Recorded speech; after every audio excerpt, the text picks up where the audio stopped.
कैसे ही सभी छात्र और छात्राएं, चलिए मैं आपका अपना टीचर गुलशेर गौड़ आज मैं आप लोगों के लिए बाल विकास या चाइल्ड डेवलपमेंट का टेस्ट नंबर 11 लेकर आया हूं।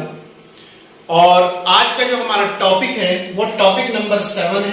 आप याद रखना, टॉपिक नंबर 7 है। और टॉपिक नंबर जो 7 है, हमारे जो आपका सिलेबस है उसमें टॉपिक नंबर 7 जो बनता है बुद्धि निर्माण एवं बहुआयामी बुद्धि। बुद्धि निर्माण मतलब आईक्यू, बच्चे का आईक्यू लेवल, और बहुआयामी बुद्धि। ठीक है, तो इसी से संबंधित जो भी हमारे 20 क्वेश्चन इस टॉपिक से बन सकते हैं एग्जाम में, वो हमने निकाल के आपके सामने प्रस्तुत करेंगे। तो आइए देखते हैं, आज हमारा टेस्ट नंबर 11 है। इससे पहले आपके टेस्ट 10 हो चुके हैं। ठीक है, टॉपिक बाय टॉपिक टेस्ट ले रहे हैं हम आप लोगों का, बिल्कुल घबराने की जरूरत नहीं है। आपका साइकोलॉजी और बाल विकास कंप्लीट कराया जाएगा। ठीक है, तो आइए पहला क्वेश्चन देखते हैं हम लोग क्या है।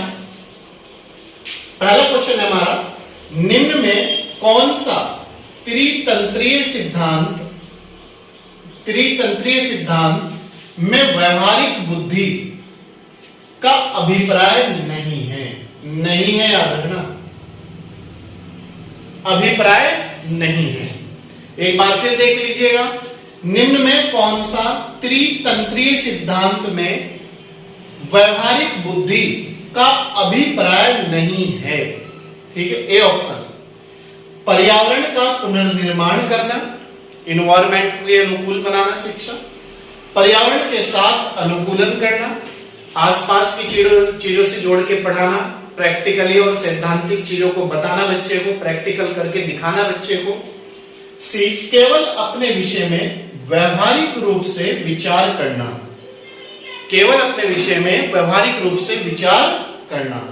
तो इसमें जो हमारा आंसर है, नहीं में पूछा इसने, तो नहीं में चला जाएगा सी आंसर, क्योंकि व्यवहारिक रूप में तो करना ही करना है, लेकिन सैद्धांतिक रूप के साथ साथ व्यवहारिक रूप में भी और इन्वायरमेंट के साथ अनुकूलन भी करना है।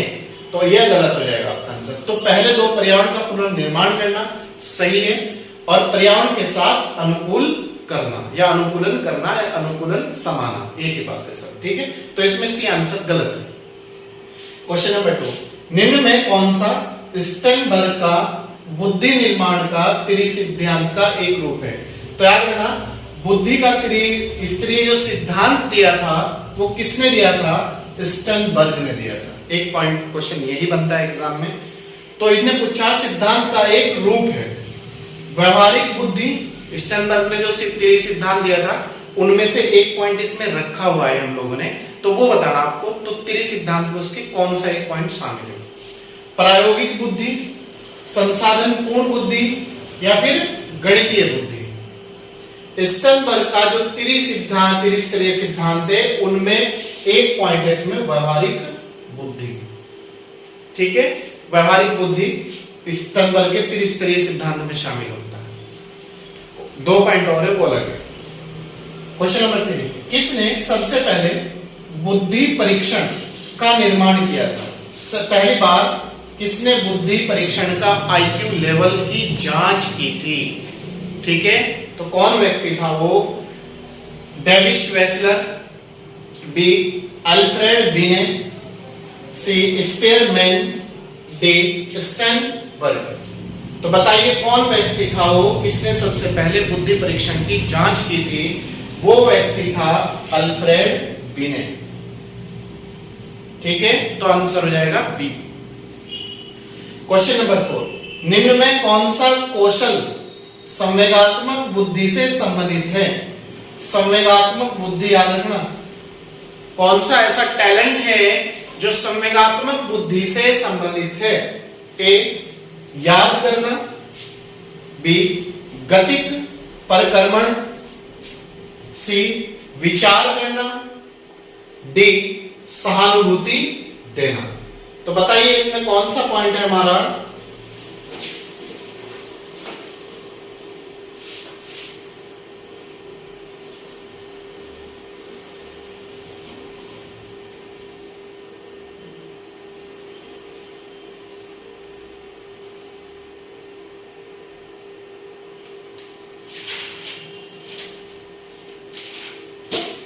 बताइए।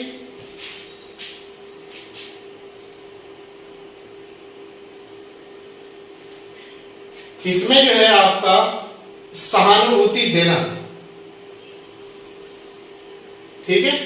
कौन सा कौशल संवेगात्मक बुद्धि से संबंधित है? तो सहानुभूति देना जो है वो संवेगात्मक बुद्धि से संबंधित होता है। Question number 5 dot dot fill in the blank dot dot के अलावा बुद्धि के निम्नलिखित पक्षों को स्टर्नबर्ग के त्रितंत्र सिद्धांत में संबोधित किया गया है। बताइए, स्टर्नबर्ग का जो त्रितंत्रीय सिद्धांत है उसमें किसे शामिल किया गया है या किसे संबोधित किया गया है? एक बार फिर देख लीजिएगा। डॉट डॉट के अलावा, मतलब उसे छोड़ते हुए, के अलावा बुद्धि के निम्नलिखित पक्षों को स्टर्नबर्ग के त्रितंत्र सिद्धांत में संबोधित किया गया है। ए संदर्भगत, बी अव्यभूत, सी सामाजिक, डी अनुभाविक या अनुभाविक। ठीक है, इसमें जो शामिल नहीं है वो है सामाजिक। ठीक है, बाकी अनुभाविक भी शामिल है, स्टर्नबर्ग के त्रितंत्रीय सिद्धांत में अव्यभूत भी शामिल है और आपका संदर्भगत भी शामिल है। इसके बाद क्वेश्चन नंबर 6, हार्वर्ड गार्डनर का बुद्धि का सिद्धांत डॉट डॉट, ये फिल इन द ब्लैंक पर बल देता है। हार्वर्ड गार्डनर का बुद्धि का सिद्धांत डॉट डॉट पर बल देता है। ए शिक्षार्थियों के अनुबंधित कौशल पर, बी प्रत्येक व्यक्ति की विलक्षण योग्यताओं पर, सी सामान्य बुद्धि पर, डी विद्यालय में आवश्यक समान योग्यताओं पर। बताइए, हार्वर्ड गार्डनर का बुद्धि का जो सिद्धांत है डॉट डॉट पर बल देता है। किस चीज पर वो बल देता है बच्चों के? वो देता है बल प्रत्येक व्यक्ति की विलक्षण योग्यताओं पर। मतलब प्रत्येक जो व्यक्ति है वो अपने आप में भिन्न है, प्रत्येक व्यक्ति बच्चा अपने आप में भिन्न है और प्रत्येक व्यक्ति भी योग्यता अलग अलग है। कोई मल्टी योग्यता होती है, किसी में एक से अधिक टैलेंट होता है, किसी में एक होता है, किसी में बहुत ज्यादा टैलेंट होता है। जैसे कोई अध्यापक है, अध्यापक के साथ साथ वो सिंगर भी है, सिंगर के साथ साथ वो एक अच्छा बिजनेसमैन भी हो सकता है, वो एक अच्छा अध्यापक भी है, वो एक अच्छा वक्ता भी हो सकता है। तो इसे कहते हैं विलक्षण योग्यता। ठीक है, क्वेश्चन नंबर 7, बुद्धि लब्धि के आधार पर विभिन्न समूहों में, विभिन्न मतलब अलग अलग समूहों में विद्यार्थियों का वर्गीकरण उनकी स्वगरिमा, उनकी अपनी जो गरिमा है को डॉट डॉट को है और उनके शैक्षणिक निष्पादन को डॉट डॉट है। ये दो फिल इन द ब्लैंक, एक ये और एक ये। तो कौन सा है ये बताना है, इसमें कौन सा इसकी पूर्ति करके सेंटेंस पूरा करता है? बढ़ाता, मतलब ये कह रहा है इसमें बढ़ाता और इसमें घटाता। बी कह रहा बढ़ाता, इसमें भी बढ़ाता है। सी कह रहा घटाता, इसमें मतलब ये कह रहा कि इसमें घटाता है और इसमें कह रहा प्रभावित नहीं करता। तो इसमें जो हमारा आंसर है वो जो सेंटेंस को पूरा करता है वो है सी, घटाता है और प्रभावित नहीं करता। देखिए, बुद्धि लब्धि के आधार पर विभिन्न समूहों में विद्यार्थियों का वर्गीकरण उनकी स्वगरिमा को घटाता है। ठीक है, ग्रुप में उनकी जो अहंकार है उसे घटाता है और उनके शैक्षणिक निष्पादन को प्रभावित नहीं करता। मतलब जो उनकी सीखने की योग्यता है, जो उनका सीखने का टैलेंट है, जो वो सीख सकते हैं ग्रुप में, उसे वो प्रभावित नहीं करता। तो आंसर हो जाएगा सी। क्वेश्चन नंबर 8, रेवन का प्रोग्रेसिव मैट्रिसिजन, याद रखना प्रोग्रेसिव मैट्रिसिजन परीक्षण का जो सिद्धांत है वो किसका है? एक ही क्वेश्चन बन जाता है एग्जाम में, तो वो है रेवन का। कौन सा सिद्धांत है रेवन का? प्रोग्रेसिव मैट्रिसिज का जो सिद्धांत है वो रेवन ने दिया था और मैट्रिसिज परीक्षण डॉट डॉट परीक्षण का उदाहरण है। मतलब रेवन का प्रोग्रेसिव मैट्रिसिजन परीक्षण का कौन सा इसमें उदाहरण है? ए मौखिक बुद्धि लब्धि, बी सांस्कृतिक मुक्त बुद्धि लब्धि, सी समूह बुद्धि लब्धि, डी व्यक्तित्व बुद्धि लब्धि। बताइए, वेरी गुड। इसमें हो जाएगा आपका सांस्कृतिक मुक्त बुद्धि लब्धि, बी आंसर हो जाएगा हमारा। ठीक है, तो रेवन का प्रोग्रेसिव मैट्रिसेस परीक्षण सांस्कृतिक मुक्त बुद्धि लब्धि का उदाहरण है। क्लियर है? क्वेश्चन नंबर 9, एक 16 वर्षीय कोई बच्चा है, कोई बच्चा हो, बच्ची हो, लड़का हो, लड़की हो, कोई भी हो, बुद्धि लब्धि आईक्यू मतलब आईक्यू लेवल परीक्षण में 75 अंक प्राप्त करता है, उसकी डॉट डॉट मानसिक आयु क्या होगी? तो उसकी डॉट डॉट मानसिक आयु क्या होगी? तो ये बताइए आप आंसर। 15 वर्ष, 15, 12, 8, 14 बताइए।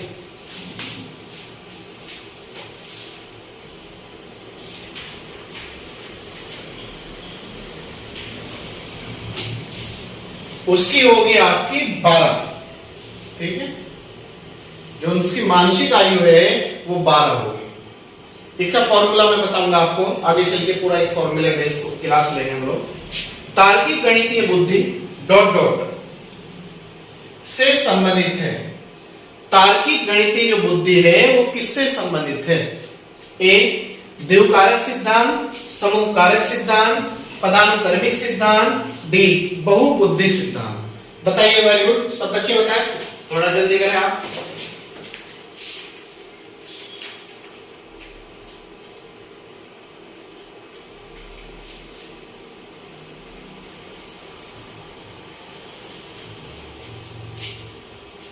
इसमें आपका बहुबुद्धि सिद्धांत, डी आंसर है हमारा इसमें। ठीक है, तो तार्किक गणितीय बुद्धि बहुबुद्धि सिद्धांत से संबंधित है।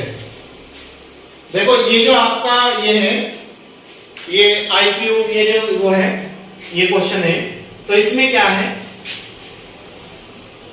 आईक्यू बटे आपका पहला आ जाएगा इसमें मानसिक आयु, मानसिक आयु बटे कालानुक्रमिक आयु गुना आपका आ जाएगा 100 से, यहां बटे रखेंगे तो गुना 100। ठीक है, जैसे अगर कोई उसकी 12 है, 12, 10 है। ठीक है, तो मतलब मानसिक आयु 12 है, मानसिक आयु 12 है, और कालानुक्रमिक जो आयु है वो है 10। तो इसे हम क्या करते हैं? गुना 100 से कर देते हैं, गुना 100, तो क्या आ जाएगा? बराबर 120। तो इसकी जो इसने पूछा 16 वर्षीय बच्चा बुद्धि लब्धि परीक्षण में 75 अंक प्राप्त करता है, तो उसकी मानसिक आयु डॉट होगी, तो इसमें 12 धाम 120, तो इसमें हो जाएगा 12। तो इसका फॉर्मूला याद रखना, आईक्यू बटे मानसिक आयु बटे कालानुक्रमिक आयु गुना 100 से होता है। ठीक है, जैसे मानसिक आयु ये है 12 और कालानुक्रमिक आयु 10 है, गुना 100 120। ठीक है, तो इसके बाद नेक्स्ट क्वेश्चन है हमारा क्वेश्चन नंबर 11। देखिए क्या कहता है। ये कहता है एक अध्यापिका, मतलब कोई महिला अध्यापक है किसी स्कूल में, किसी प्राइमरी स्कूल हो, चाहे आपका 6 to 8 लेवल हो या कुछ भी हो, एक्सपायर्ड एक अध्यापिका है, कहने की बात ये ने अपने शिक्षार्थियों की, जो वहां क्लास में बच्चे पढ़ते हैं, विभिन्न अधिगम शैलियों, विभिन्न मतलब अलग अलग सीखने की बातें, शैली मतलब उनके सीखने का अलग अलग तरीका को संतुष्ट करने के लिए वैविध्यपूर्ण कार्यों का उपयोग करती है। वैविध्यपूर्ण मतलब अलग अलग कार्यों का उपयोग करती है। वह डॉट डॉट से प्रभावित है, मतलब वो किस चीज से प्रभावित है? कि वो बच्चों की जो शैलियां है, जो सीखने का तरीका है, उसे संतुष्ट करने के लिए अलग अलग शैलियों का प्रयोग करती है। तो किस सिद्धांत से प्रभावित है? हार्वर्ड गार्डनर के बहुबुद्धि का सिद्धांत। क्वेश्चन ये बनता है, बहुबुद्धि का सिद्धांत किसने दिया? Harvard gardener. क्वेश्चन और आंसर में अपने आप में कई क्वेश्चन आंसर निकलते हैं, याद रखना। कोहलबर्ग का नैतिक विकास का सिद्धांत। नैतिक विकास का सिद्धांत पूछ लेगा किसने दिया? कोहलबर्ग ने दिया। ए व बी दोनों से, डी कोई नहीं, मतलब ना इससे और ना इससे। तो वो महिला शिक्षिका जो प्रभावित है वो हार्वर्ड गार्डनर के बहुबुद्धि सिद्धांत से प्रभावित है। क्योंकि अलग अलग बच्चे में भिन्न भिन्न प्रकार की बुद्धि होती है। आईक्यू लेवल अलग होता है, सीखने का तरीका अलग होता है, टैलेंट अलग होता है, तो वो प्रभावित है हार्वर्ड गार्डनर के बहुबुद्धि के सिद्धांत से। क्वेश्चन नंबर 12, बहुविध बुद्धि सिद्धांत के अनुसार सभी प्रकार के पशुओं, खनिजों और पेड़ पौधों को पहचानने और उनके वर्गीकृत करने की योग्यता ... कहलाती है। बताइए, बहुबुद्धि सिद्धांत के अनुसार सभी प्रकार के पशुओं, खनिजों और पेड़ पौधों को पहचानने और वर्गीकृत करने की योग्यता ... कहलाती है।